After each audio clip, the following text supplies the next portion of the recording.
Okay, so we're talking about basically what they're doing as far as like expansion teams and like fucking like basically reordering like pro sports, a slight like ordering process of like the cities of teams. So basically, let's break it down. Like, okay, so you're talking about Oakland and you're talking about like Las Vegas. Okay, so you're talking about a lot of things. You're talking about like New Orleans. You're talking about like different fucking things. So basically what it is like, okay, so the Las Vegas Raiders. Okay, so let's just start there. So the Las Vegas Raiders, okay, so they were, like the Raiders traditionally are Oakland Raiders or Los Angeles Raiders. So LA Raiders, okay, so one of the teams that a lot of people wanted in LA was the Raiders. They're like, they want the LA, Los Angeles to get a team, they wanted the Raiders. Like there are a lot of Raider fans in Los Angeles. So, there are way more Raider fans in Los Angeles than there are Charger fans in Los Angeles. So, okay, you can always speak hypothetically. You can always paint scenarios. You can always paint pictures if you want to.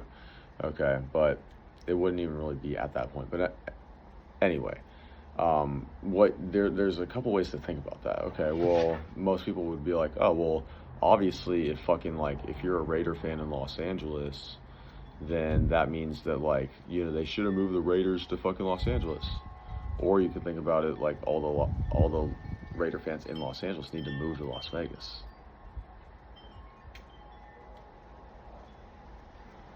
Okay, so that's another way of looking at it. Maybe all the Raider fans that are in Los Angeles should just move to Las Vegas. Okay, now Las Vegas is more than like just that. Like you're building out essentially like that area. Like it's kind of like, think about Los Angeles.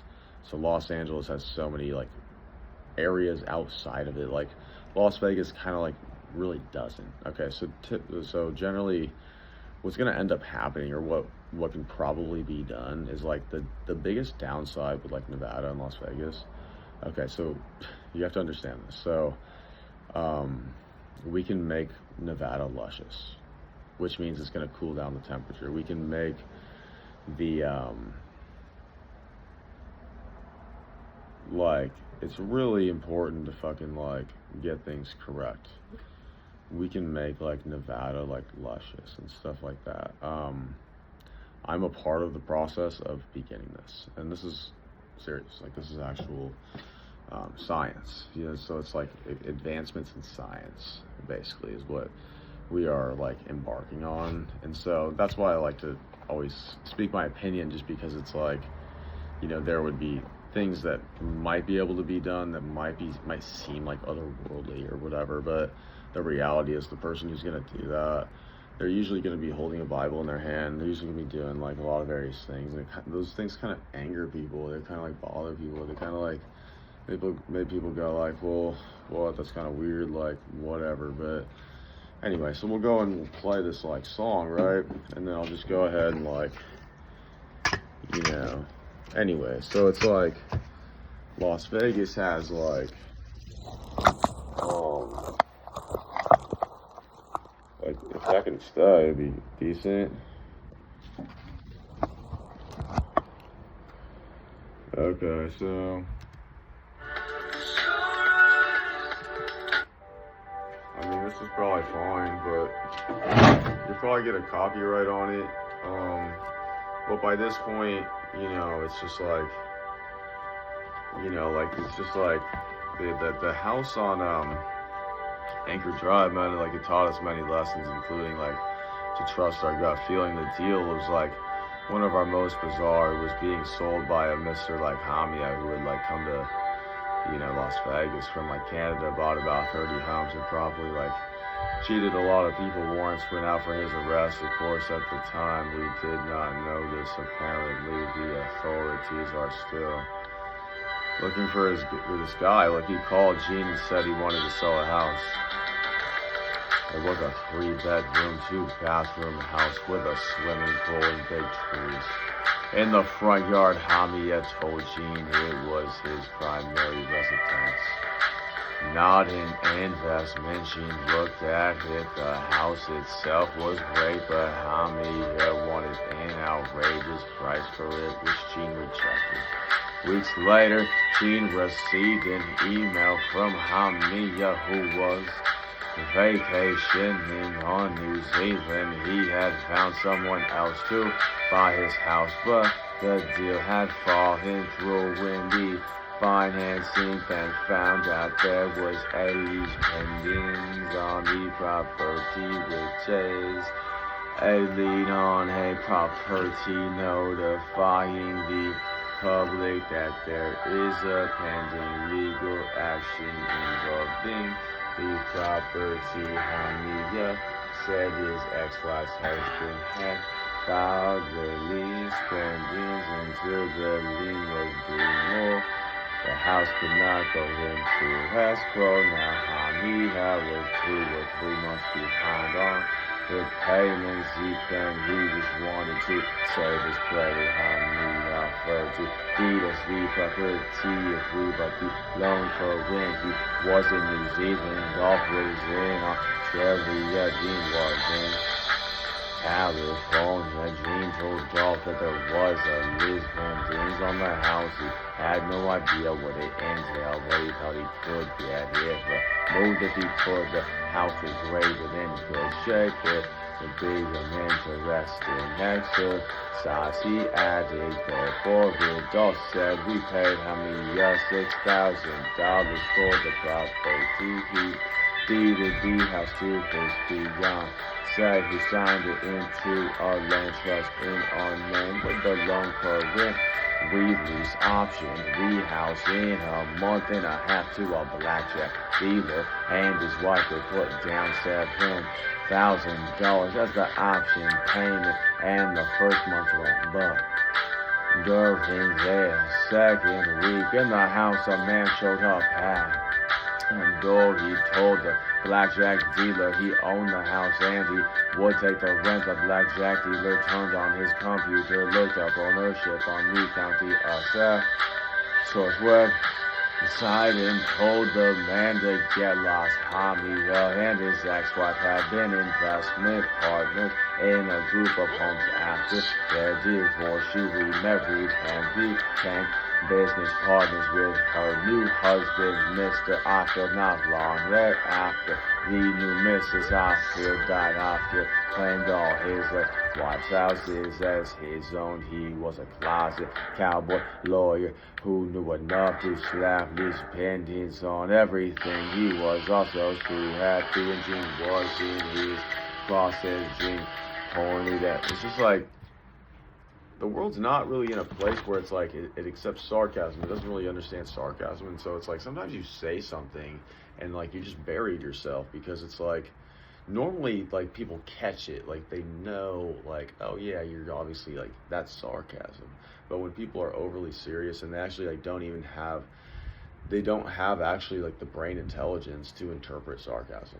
And sometimes the person who's delivering sarcasm, they're doing it in such a way, like if you're a professional doing sarcasm, meaning you're a stand-up comic that has specials, you know how to do it right and like not anger people. You're trained. You're trained to like overstep the bound, but people don't get offended because they respect you as what you're doing is like a skill of like professional comedy. But when people try to do it and they're amateur just because they haven't done it, maybe they should. If they had done that, then maybe that time when they said something, it would have been, perceived as like, oh, it was just like an attempt of like sarcasm or something like that. And then people get so fucking angry and so fucking like just like out of their fucking gourd and stupid shit, because it's just like there's a lack of like understanding that like people go for stuff. People go for like the fucking like joke or the fucking thing, like just to like, it's just like people get so wrapped up in their fucking, Jean, like he pointed out that I feel that his name wasn't on any of the deeds or loans. Why do you think you have a claim to this house? Jean asked.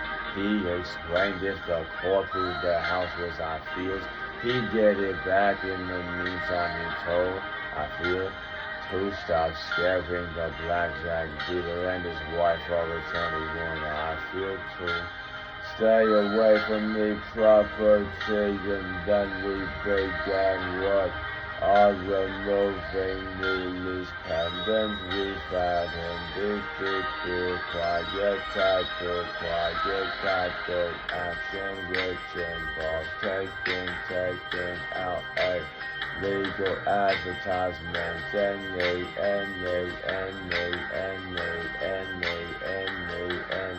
newspaper. It asked anyone with anything to the property to come to court on a certain day and explain.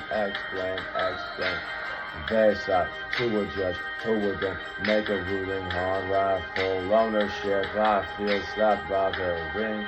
Gene, when we asked the judge to release the lease pendencies, simply said, sure, we may have had the ex-owner's late wife's new husband off our backs, but we had challenges with the tenants to the blackjack dealer's wife.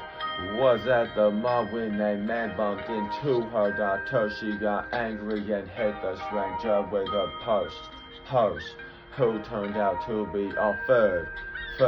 A roll agent is earned over 3 year prison sentence for attacking.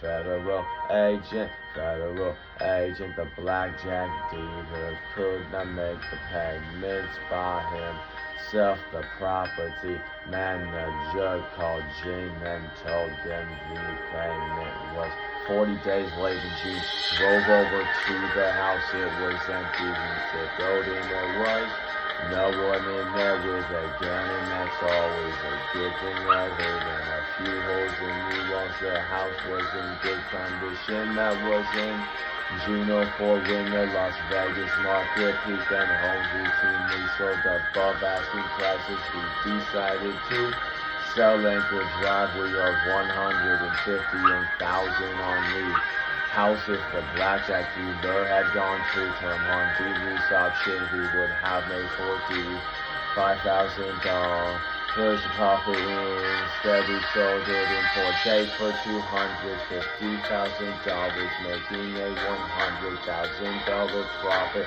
The lesson here is did the diligence on the property, but don't be afraid of mechanics, liens or lease pending.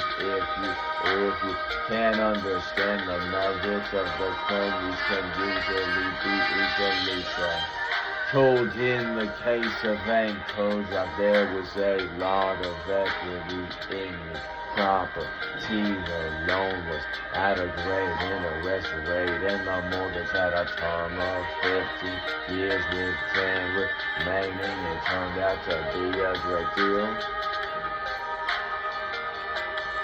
We started off our quest to buy 52 homes and 52 weeks. By doing everything ourselves, we began to realize, however, that enlisting the help of others made a lot of sense. Big sourcing properties, doing due diligence, or any other part of the deal, the beautiful girl and the profit.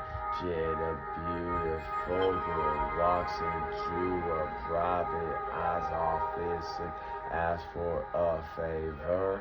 It sounds like a big movie, but that's how the story of a home ad review begins. A private investigator from Eddie LaRue was in his office one day when the daughter of a friend stopped and to see him. She was in a divorce and needed advice. Lord would call her, wanted her ex-friend's husband out of the house and got beefy so she could sell it. We were not recommending Anchor him. I called him Look at the house, it was beautiful. Laura convinced her husband to sign a quit claim deed. He left, she wanted to keep the house, but couldn't make the payments. Laura wanted to sell the credit, so she offered to leave her. She would take over the loan payment. She was only 1 month behind. She deeded the property over to us, subject to the existing financing. But it's not that heavy time until this goes way at the lowest ever. Home could be refinanced at 4.8% DIY. $163,000 home simply by us. We're going to take over 200 payments for the debt of course.